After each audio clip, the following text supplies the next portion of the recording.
Hey guys, I just want to say Dillon Brooks deserved to be suspended. So that's what this video is about. I want to talk about the suspension of Dillon Brooks. Um, he was suspended for one game in a very chippy series that's going on between Memphis and the Warriors. And now Ja Morant's injured. But essentially what I wanted to make clear in this video is why I think he deserved the suspension. And if anything, and honestly, I'm pretty neutral on this because I'm not originally I'm a Sonics fan, so I'm not I prefer the Warriors to Memphis because I like their style of basketball more, but I'm not really a Warriors fan or a Grizzlies fan per se originally. But so the reason why why he deserved to be suspended, and I think, and I don't really care that like I said, that Dillon Brooks is suspended this time. I just think the NBA needs to be clear going forward so that, there's a set, so guys know, hey, if I do this, I'm going to get X suspension, right? And I think right now it's very vague. But the reason why he got suspended was it had nothing to do with his intent. I don't think his intent was to injure him. He did not make a basketball play. So that's kind of the first criteria. But the most important thing is that he was trying to send a message, and he was very reckless about the way he was doing. So that's the key word. It was very reckless, right? The guy's going in midair, and you're just literally just knock him off balance by clubbing him in the head. He didn't jump and try to get the ball. It wasn't a basketball play. So it was just very reckless. And when you're making a play like that, it's okay in the NBA. It's playoff basketball, it's physical. You gotta send messages, but you gotta be cognizant of the impact the message you're sending is having on the other players, because you want to send a message, you want to be physical, you want to set the tone, but you don't want to injure other people.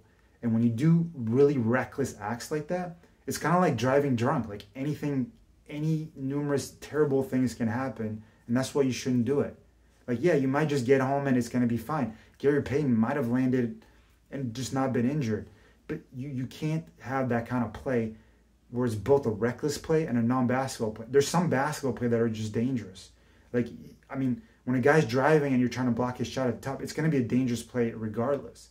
But if you're not even playing the ball, like, it becomes 10 times more dangerous. Because, contact to the body, contact to the head, the guy's thrown off balance.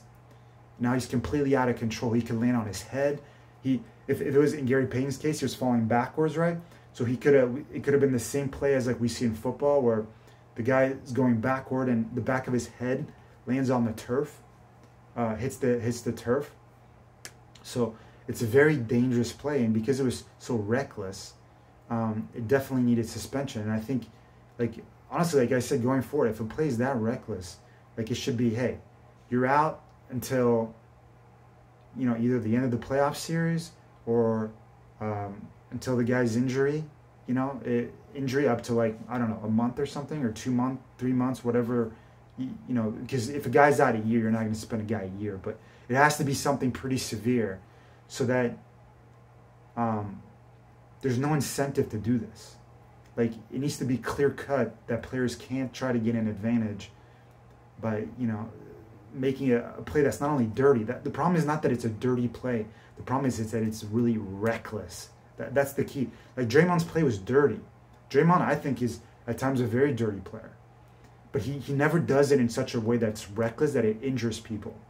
And I hear a lot of people saying, like, you shouldn't punish a guy based on the outcome of the play. And I would say, well, the outcome of the play had a lot to do with the fact that it was a very reckless play. The fact that Draymond, the player that Draymond, man, I forgot his name now, but the guy that Draymond brought down to the floor and held up at the last second, the reason he didn't get injured is because, is because Draymond held him up at the last second. Because Draymond, although he was sending a message, he was still cognizant of the other person and the effect of his action on the other person to a potential injury. And so that's why it wasn't reckless, right? It wasn't as reckless. And this play was just like, hey, I'm going to club the guy in the back while he's in midair, in the head. And any potential things can happen, which include terrible thing, and a terrible thing happened, which he broke his elbow. So it's not like, Garrett GP just went up in the air and he just happened to break his elbow. No, he got totally clubbed, was completely off balance in midair. And then I'm hearing also that, he should have landed, without sticking out his arm. That way he wouldn't have gotten injured. The problem with that, and I understand why people are saying, is like, you got to know how to land. The problem with that is that, like, it's like football, like, it's not like you're jumping in the crowd and you're landing from that. It's not like you're laying the ball up in the air and then on the way down you're landing. No, you're completely off balance. You've lost the sense of direction. You don't know how you're going to land.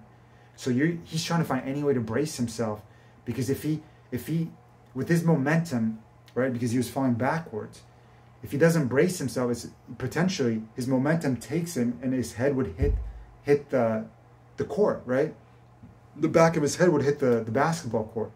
That could be one of the numerous ways where it could have been a serious injury. If you land on your head,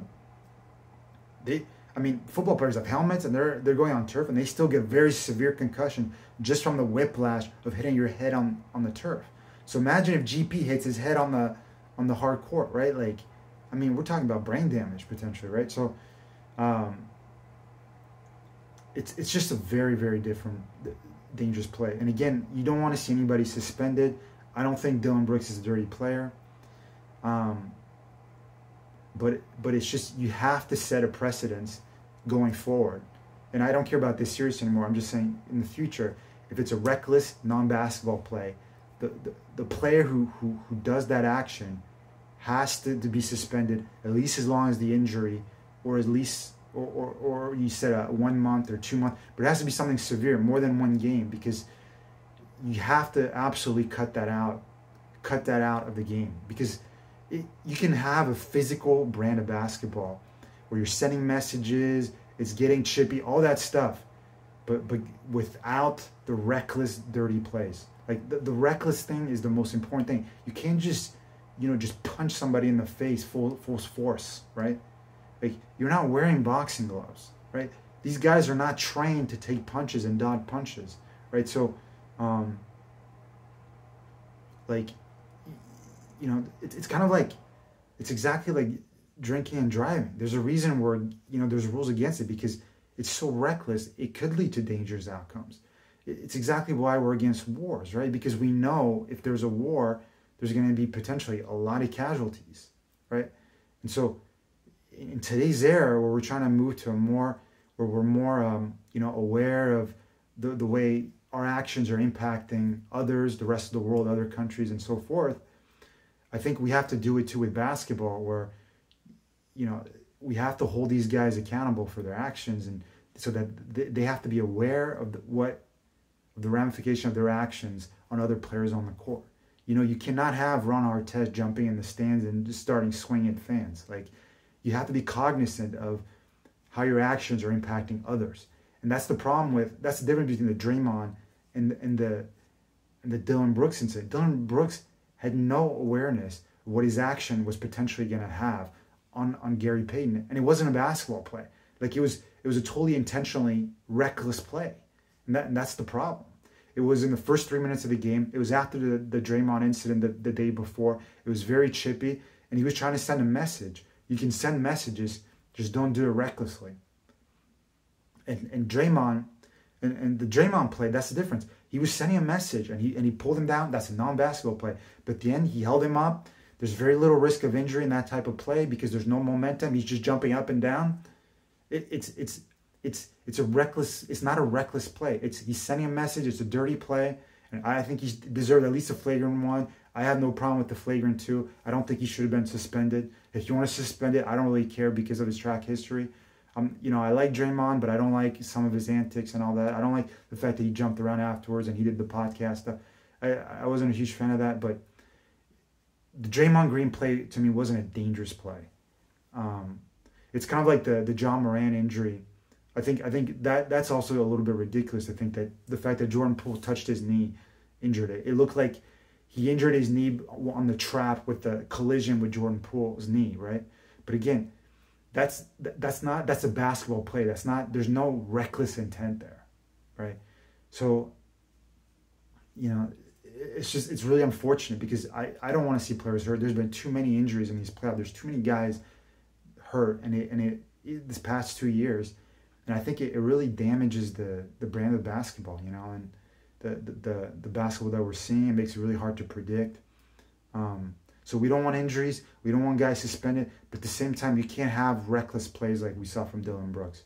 So anyways, I hope I made the message kind of clear. I really wanted to put it out there because, I saw a whole lot of reactions about intent, and you shouldn't punish based on the severity of the injury afterwards. And I just want to clear that up, that a lot of it just has to do with the recklessness of the action. And if your action is reckless on a non-basketball play, you have to hold the player who performs a reckless, intentional play accountable for what happens subsequently to the person who's victim of it. So anyways, I hope you enjoyed the video, and keep enjoying the playoffs because it's really like ramping up. It's really cool. So hey, enjoy your week. Bye guys. Thanks for tuning in.